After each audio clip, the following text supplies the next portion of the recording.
Es war ein Tag, der sich tief in das kollektive Gedächtnis der Luftfahrtgemeinschaft einbrennen sollte. Der 12. Juni 2025, ein Donnerstag, schien zunächst ein ganz gewöhnlicher Tag zu sein. Air India Flug AI 171, eine Boeing 787 Dreamliner, sollte von Ahmedabad über Delhi nach London Heathrow fliegen. An Bord befanden sich 260 Menschen, Passagiere und Besatzung, voller Hoffnung und Reisepläne. Doch diese Pläne sollten sich niemals erfüllen.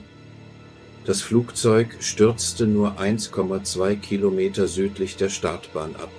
Es traf ein Wohnheim, das in Flammen aufging und unzählige Leben forderte. Die Bilanz war erschütternd. Alle 260 Menschen an Bord kamen ums Leben. Zusätzlich starben etwa 30 Menschen am Boden, die sich in dem getroffenen Gebäude befanden. Eine Tragödie unvorstellbaren Ausmaßes, die eine ganze Nation in Schock versetzte. Die Bilder der Zerstörung waren herzzerreißend. Kurz vor dem Absturz, in den letzten Momenten des Fluges, erreichte die Flugsicherung ein verzweifelter Ruf. Es war der Pilot, dessen Stimme von Panik und Verzweiflung gezeichnet war. »Mayday, Mayday, Mayday, Mayday, no power«, funkte er. Beide Triebwerke des hochmodernen Flugzeugs waren ausgefallen. Wie konnte das geschehen? Ein doppelter Triebwerksausfall bei einem so neuen Flugzeugtyp ist extrem selten. Unmittelbar nach der Katastrophe wurde eine umfassende Untersuchung eingeleitet. Die indische Flugunfalluntersuchungsbehörde, das Air Accident Investigation Bureau, kurz AAIB, übernahm die Federführung. Ihre Aufgabe war es, die Ursache dieses unfassbaren Unglücks zu ermitteln. Doch die Komplexität des Falls erforderte internationale Unterstützung. Experten von Boeing, dem Hersteller des Dreamliners, reisten an. Auch GE Aerospace, der Produzent der Triebwerke, entsandte seine Spezialisten.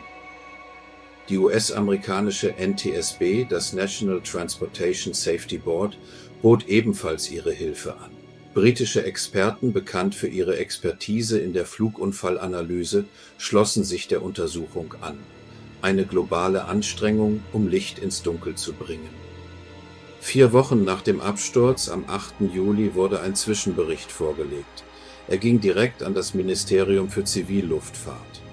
Dieser Bericht war von entscheidender Bedeutung, da er erste Erkenntnisse liefern sollte.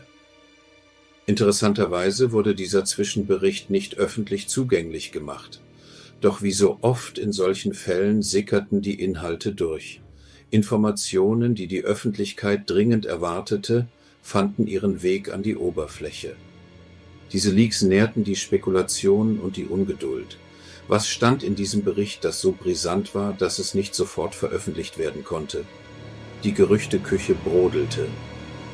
Die ersten Details, die bekannt wurden, waren schockierend und warfen mehr Fragen auf, als sie beantworteten. Sie deuteten auf eine Ursache hin, die kaum jemand für möglich gehalten hätte.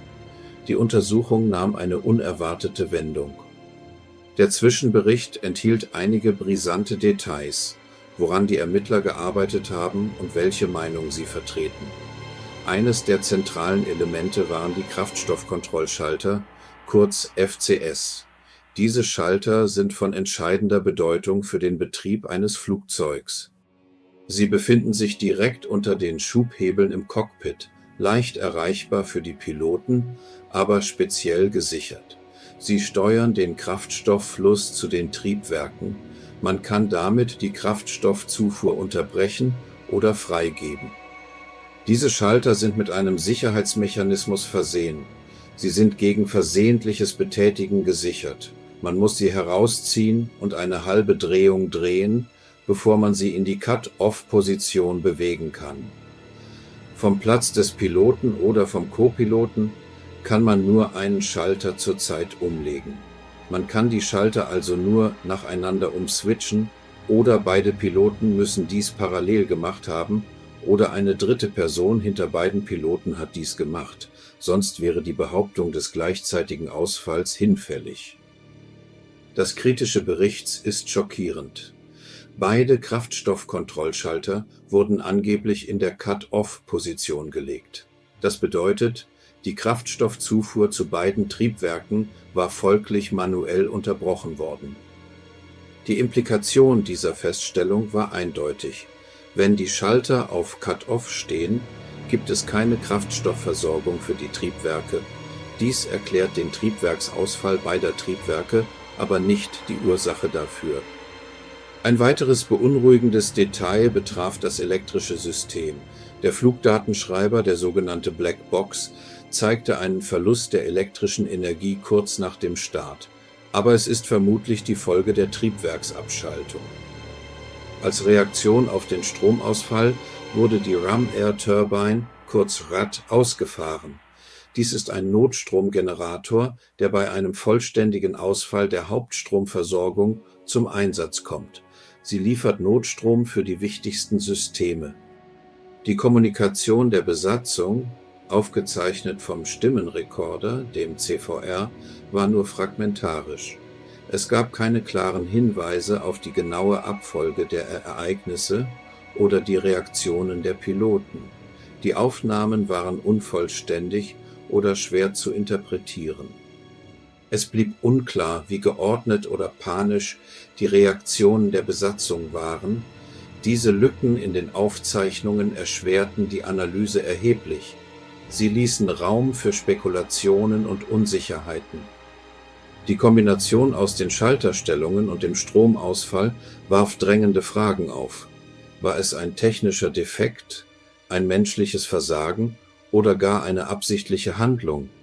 Die Ermittler standen vor einem komplexen Puzzle.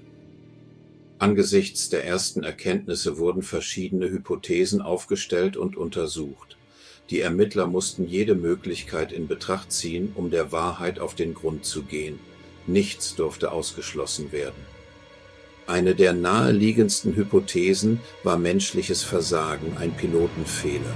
Könnten die Piloten versehentlich die Kraftstoffzufuhr unterbrochen haben?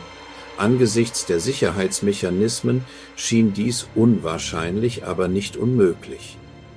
Eine weitere, weitaus beunruhigendere Hypothese war eine vorsätzliche Handlung, Sabotage. Hatte jemand absichtlich die Triebwerke abgeschaltet? Diese Vorstellung war erschreckend und schwer zu akzeptieren. Auch versteckte Softwarefehler in der Triebwerkssteuerung wurden in Betracht gezogen. Moderne Flugzeuge sind hochkomplexe Computersysteme. Ein unentdeckter Bug könnte katastrophale Folgen haben. Technische Defekte an den Triebwerken selbst wurden ebenfalls geprüft. Doch die bisherigen Daten deuteten nicht auf ein Triebwerksversagen im klassischen Sinne hin. Die Triebwerke schienen mechanisch intakt gewesen zu sein. Der Bericht selbst war rein faktisch gehalten. Er wies keine Schuld zu und vermied jegliche Spekulation. Alle Hypothesen wurden weiterhin überprüft, um eine umfassende und objektive Analyse zu gewährleisten. Die Veröffentlichung der geleakten Inhalte hatte auch Auswirkungen auf die Finanzmärkte.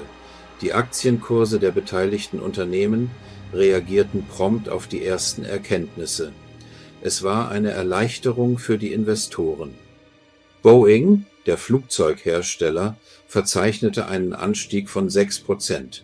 Auch GE Aerospace, der Triebwerkshersteller, konnte einen Zuwachs von 3% verbuchen. Diese Reaktionen waren bemerkenswert.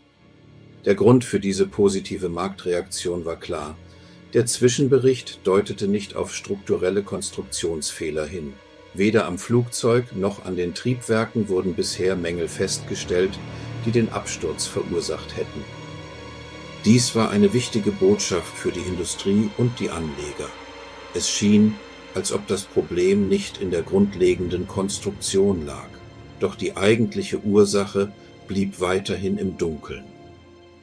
Die Erleichterung an den Märkten stand im krassen Gegensatz zur Ungewissheit der Öffentlichkeit. Die Frage nach dem Warum blieb unbeantwortet. Die Suche nach der Wahrheit ging weiter, mit noch größerer Dringlichkeit.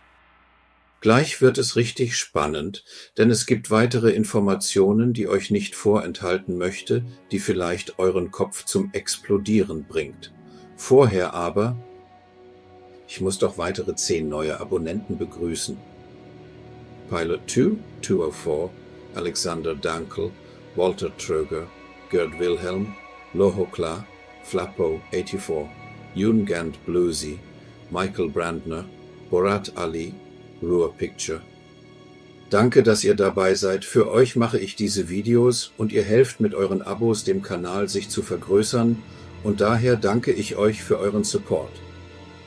Der Zwischenbericht warf mehr Fragen auf, als er beantwortete. Insbesondere die Kraftstoffkontrollschalter blieben ein zentrales Mysterium. Wenn sie manuell betätigt wurden, wer hat es getan und warum? Die Vorstellung, dass beide Piloten gleichzeitig die Schalter auf Cut-Off gestellt haben könnten, erscheint unlogisch. Insbesondere angesichts des Mayday-Rufs, der auf einen plötzlichen und unerwarteten Leistungsverlust hindeutete.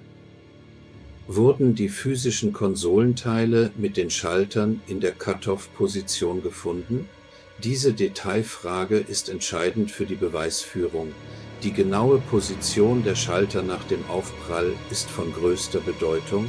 Nichts Genaues wird darüber ausgesagt, ob man die Konsole mit dieser Schalterstellung so vorgefunden hat. Waren Geräusche der Schalterbetätigung auf dem Stimmenrekorder zu hören? Bisher wurde nichts derartiges berichtet. Das Fehlen solcher Geräusche würde die Hypothese einer bewussten Betätigung erschweren. Und ich habe jetzt mal nachgerechnet und das lässt mich vermuten, dass bei allen Aussagen des Berichts irgendwas nicht zusammenpasst. Ich behaupte nicht, dass er falsch ist, aber irgendwas ist da vielleicht übersehen worden oder wird uns nicht verraten, denn eine beunruhigende Möglichkeit ist, dass die Schalter bereits vor dem Abheben auf Cut-Off gestellt wurden. Dies würde auf eine extrem schwerwiegende Schlussfolgerung hindeuten, die kaum vorstellbar ist. Eine solche Annahme würde den gesamten Flugablauf in Frage stellen. Die technischen Implikationen eines FCS-Cut-Offs sind ebenfalls wichtig zu verstehen. Selbst wenn die Kraftstoffzufuhr unterbrochen wird, laufen die Triebwerke nicht sofort still. Klar, sie laufen auf fast 100%. Aber, egal wie, es befindet sich noch Kraftstoff in den Leitungen und Brennkammern nach dem Umlegen der Schalter auf Cut-Off. Dies ermöglicht es den Triebwerken für mehrere Sekunden weiterzulaufen. Während dieser Zeit drehen sich die Triebwerke weiter und versorgen die integrierten Generatoren, die EDJs, mit Strom. Die elektrische Versorgung bleibt also kurzzeitig erhalten. Die Ram Air Turbine, die RAT, wird erst nach einem vollständigen Verlust der Triebwerksleistung und der elektrischen Versorgung ausgefahren. Dies geschieht typischerweise etwa 8 bis 20 Sekunden nach dem Abschalten der Triebwerke. Dies ist technisch nicht abgeglichen mit den Unterlagen von Boeing, sondern einfach über KI ermittelt und kann eventuell falsch sein. Diese Zeitverzögerung ist entscheidend für die Rekonstruktion des Ablaufs. Wenn dies aber nicht anders ist, ergibt sich Folgendes als logische Schlussfolgerung. Rechnen wir zurück und schauen uns an, wie lange die Maschine nach dem Abheben gestiegen ist, so sehen wir in verschiedenen Videos, dies sind ziemlich genau 10 Sekunden und dann geht die Maschine wieder runter. Wenn die Triebwerke aber unter voller Last laufen, laufen sie langsam wieder runter und so lange erzeugen sie Strom. Solange sie Strom erzeugen, wird die RAT nicht ausgefahren. Egal ob es 3 oder 10 Sekunden sind, es ist vollkommen unklar, wie das zusammenpasst mit dem Untersuchungsbericht, denn im Video sieht man schon beim Sinken die RAT, eine Verschwörungstheorie. Also Leute, ich verfüge jetzt noch über viel genauere Informationen, weil ich habe nämlich gerade den Zwischenbericht lesen können und habe den mal ausgearbeitet, weil ich gemerkt habe, da stimmt schon wieder irgendwas nicht. Ich habe mal eine Tabelle gemacht, wo ich alle bekannten Daten eingetragen habe und das mal plastisch zeige. Irgendwas ist da nicht ganz richtig, aber im Allgemeinen passen diese Daten. Gut. Um das mal ganz kurz zu erklären. Aus diesem Zwischenbericht habe ich jetzt fixe Zahlen und das sind also quasi alle Zahlen, die nicht schräg geschrieben sind. Aus dem Zwischenbericht des Unfalls von der AI 171 habe ich jetzt die echten Daten eingefügt und die sind nicht in schräg geschrieben. Alle schrägen Zahlen sind Kalkulationen bzw. nachempfundene Werte, weil diese Daten nicht bekannt sind. Und das kann man entsprechend ausrechnen. So. Und wir haben hier auch die Uhrzeiten und ich habe dann hier sekundengenau jetzt genau diesen Ablauf dargestellt, allen Zahlen, die mir zur Verfügung stehen. Also das Flugzeug fing um 8:37 Uhr genau an zu rollen. Also Takeoff war erfolgt und es folgte ein Rolling Start und es wird voll Schub gegeben. So, um genau 56 Sekunden später hat die Maschine um 8:33 Uhr hat die Maschine V1 mit 153 Knoten erreicht. Wir befinden uns auf einem Elevator von 50 Feet. Gut, VR wurde dann erreicht mit 155 Knoten um 8:35 Uhr, also genau 2 Sekunden später nach V1. Bei VR beginnt dann quasi die Maschine hochzuziehen. Da gehe ich jetzt mal von aus, weil der sogenannte R-Modus wird erreicht um 8:39 Uhr. Das ist also auch wieder ein fester Wert, der R-Modus. Allerdings ist hier die Geschwindigkeit nicht bekannt gegeben worden, aber V2 ist bekannt gegeben worden, wurde 123 Knoten um 8:37 Uhr und daraus ergibt dann sich hier mit 155 Knoten um 8:35 Uhr und das ist dann hier im Prinzip auch ein berechneter Wert, müssten wir denn jetzt hier eigentlich grau machen und dann kursiv. Ja, mit 159 Knoten und 163 Knoten ist also ein vorgegebener Wert aus dem Protokoll. Das wäre dann V2. Das heißt also, bei VR beginnt ja immer der Rollvorgang. Wir haben dann hier 50-50 Altitude, 60, also vorne nur die Nase, 70 die Nase, ja, 80, 90 kommen hier in den R-Modus, das heißt, die Maschine hat dann wirklich hier vom Boden abgehoben. Und jetzt sehen wir im Video, ja, weil jetzt fehlen nämlich wieder einige Daten im Zwischenbericht. Wir sehen im Video, dass die Maschine genau 10 Sekunden steigt. Wir gehen jetzt mal einfach hier 10 Sekunden rüber. So, und wir wissen jetzt auch zusätzliche Informationen, die man im Unfallbericht notiert hat. Und zwar, die Maschine ist aufgestiegen und ist in der Luft um 8:39 Uhr und genau 3 Sekunden später werden tatsächlich die Treibstoffhauptschalter unterhalb des Thrust Lever aufgeschaltet. Erst der Schalter 1, dann der Schalter 2. Die sind also wirklich nacheinander abgeschaltet worden. Und das ist quasi 3 Sekunden nach dem Verlassen des Bodens quasi erfolgt. Gut. Und dann hat es also quasi ungefähr 3 Sekunden gedauert. Also der Cut-Off-Schalter wurde umgelegt. Danach liefen die Engines noch im Prinzip mit voller Leistung weiter. Das ist ja normal, weil ja auch noch Sprit und so weiter in der Leitung drin ist. Und um 8:45 Uhr hat der Sprit natürlich nicht mehr gereicht. Und die Engines wurden dann ab da langsamer. Langsamer. Und dann sagte einer der Piloten, warum hast du die Treibstoffzufuhr abgeschaltet? Und es kam ein zurück, ich habe nicht die Treibstoffzufuhr abgeschaltet. Um 8:47 Uhr, 2 Sekunden nachdem also die Engines quasi langsamer wurden, ja, degreased, als die Maschinen, also die Engines langsamer wurden und kein Strom mehr erzeugt wurden, ist dann das Rad rausgesprungen. Und das ist immer noch diese sogenannte Steigphase. Und man sieht dann wohl in dem Video jetzt quasi das Rad. Ja. Und dann geht es noch ungefähr 1 Sekunde hoch. So, und dann geht es natürlich abwärts. Im Zwischenbericht, im Unfallzwischenbericht fehlen sämtliche Angaben von Höhen.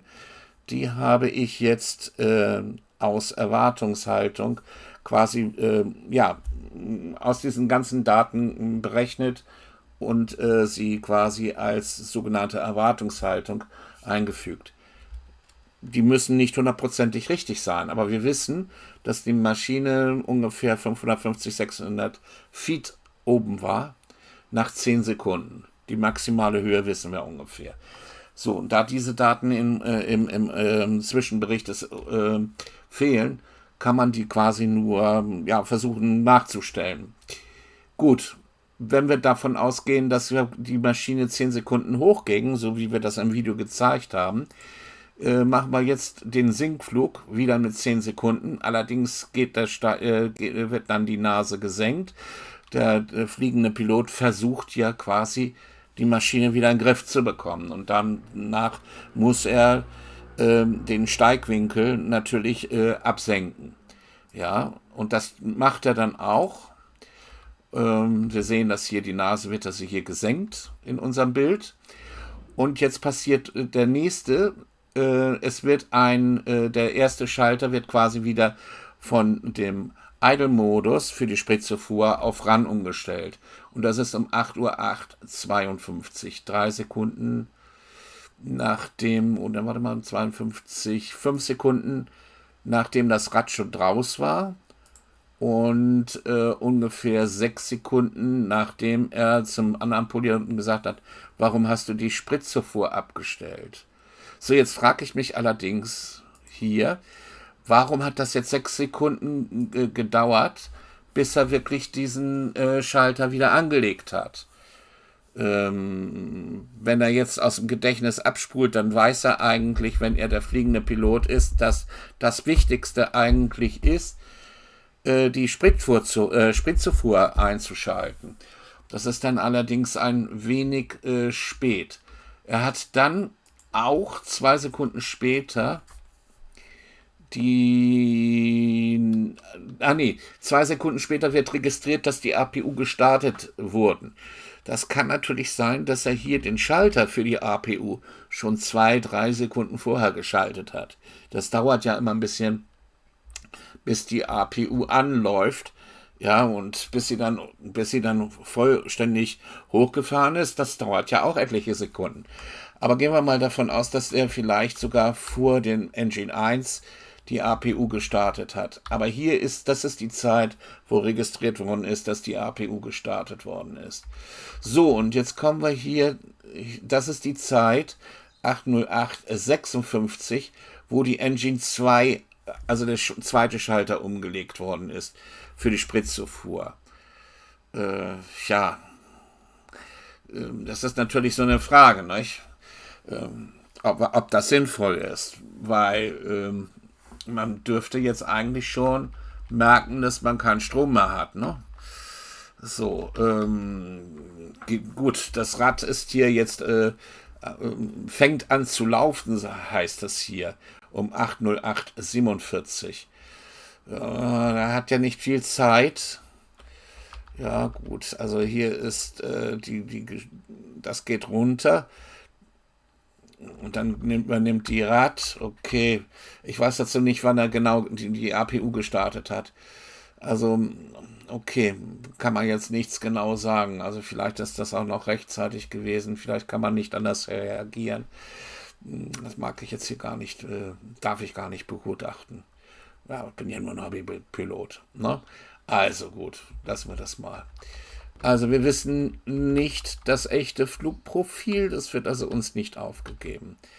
Aber ich sage mal, wenn er hier sich im R-Modus befindet, das ist ja das, was wir als Zahlen wissen, dann habe ich aus diesen Zahlen bis zu dem, was ich weiß, entsprechend ausgerechnet, welche Höhe wir ungefähr haben müssten. Und dadurch ergibt sich quasi das Profil. Also das dürfte nicht allzu sehr abweichend sein. Gut, aber wenn wir jetzt wieder runtergehen und wir gehen mal davon aus, dass die Nase in den richtigen Winkel gelegt wird, dann kann es nicht sein, dass wir langsamer runtergehen, als dass wir hochgegangen sind. Also das möchte ich echt bezweifeln. Und wir wissen die nächste Faktum, und zwar ist um 8:09 Uhr genau, ist die Maschine wirklich in das Haus also reingestürzt.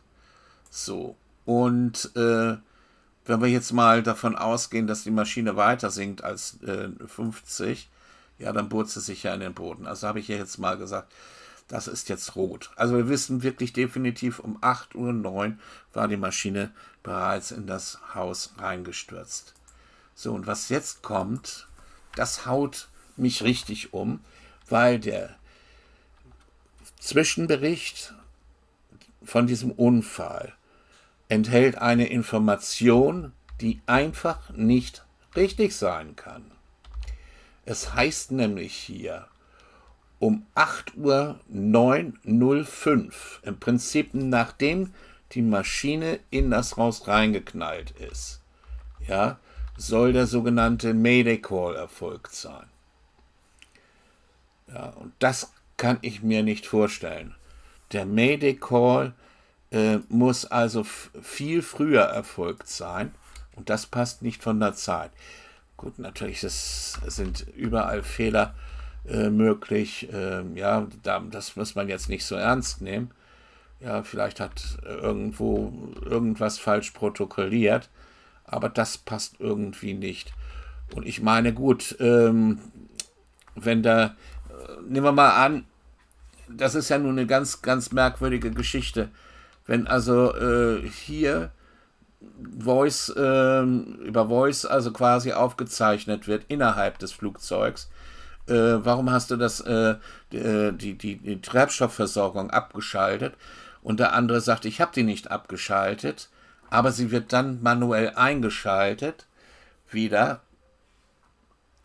Dann ist es so gewesen, dass offensichtlich beim Fund der Maschine beide Switches auf On standen. So. Und wenn wir jetzt mal davon ausgehen, dass keiner der Piloten wirklich diese Schalter umgelegt hat, ja, was ich jetzt vermute, dass es doch wieder ein Softwarefehler ist.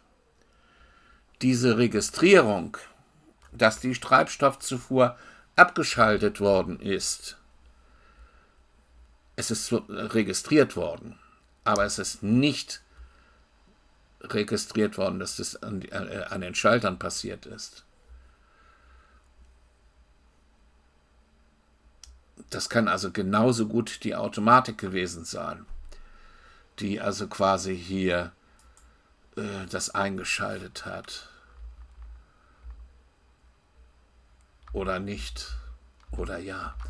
Dass dies eine Aktion vom Piloten gewesen ist, das glaube ich. Vom fliegenden Piloten. Und der fliegende Pilot, der wird keine Zeit gehabt haben, Mayday, Mayday, Mayday zu rufen. Das wird der andere Pilot gewesen sein. Der andere Pilot, der die Schalter abgeschaltet hat, das ergibt keinen Sinn. Also, das ergibt einfach keinen Sinn.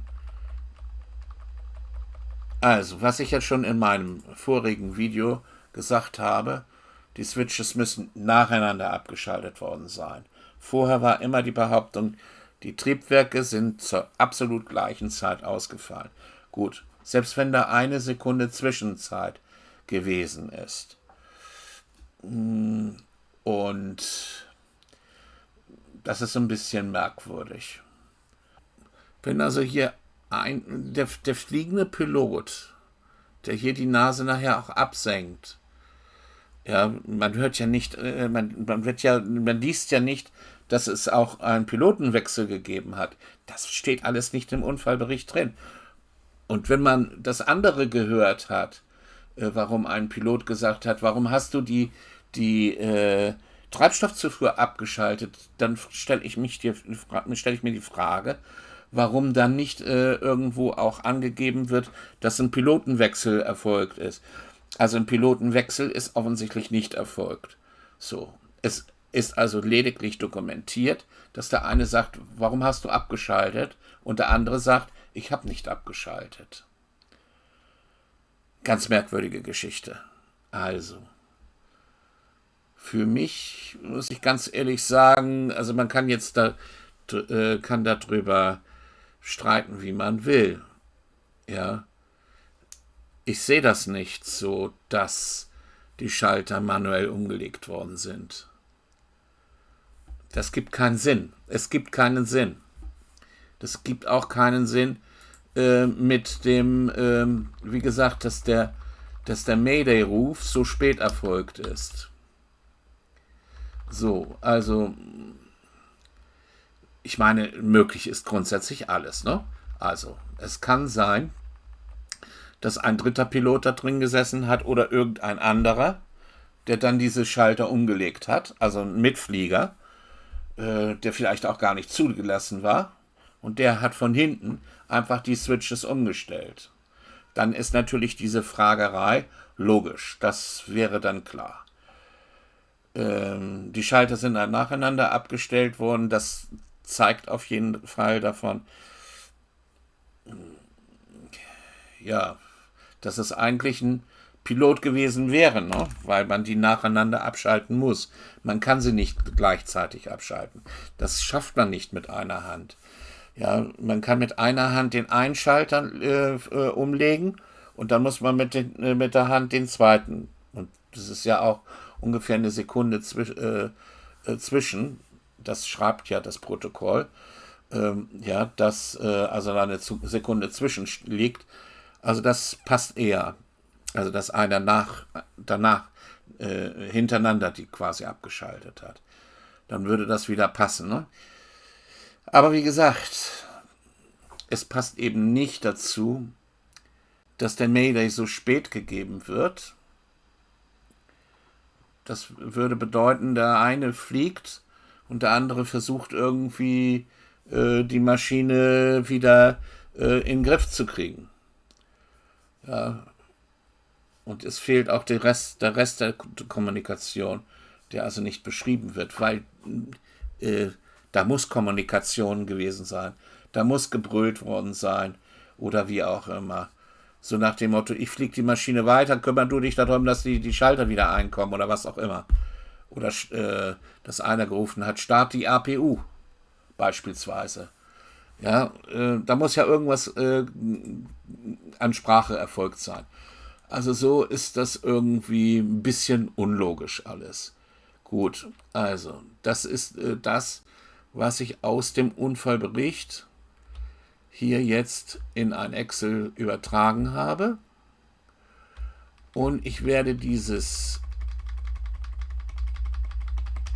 Excel-Sheet werde ich euch extra zur Verfügung stellen.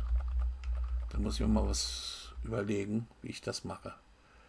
Der Zwischenbericht, obwohl er erste Fakten lieferte, hat paradoxerweise mehr Fragen aufgeworfen, als er beantwortet hat. Er hat die Spekulationen angeheizt und die Komplexität des Falls verdeutlicht. Die Öffentlichkeit verlangt nach Klarheit. Bevor ich das vergesse, wenn euch das Video nicht gefallen hat, dann schreibt unbedingt hier beim Video einen Kommentar, da könnt ihr mir so richtig die Meinung sagen. Ansonsten, wenn euch das Video gefallen hat, klickt auf Like und schreibt ebenfalls einen Kommentar, denn ich freue mich auf eure Kommentare. Aber unbedingt hier beim Video und nicht in Facebook oder WhatsApp. In allen 3 Fällen solltet ihr zusätzlich den Abo-Button anklicken, Denn nur so bekommt ihr mit, ob ich ein weiteres Video veröffentliche, auf das ihr schimpfen könnt oder das euch vielleicht gefallen wird. Aber ganz ehrlich, gar nichts zu machen. Das ist doch echt doof, nicht wahr? Also bis zum nächsten Mal.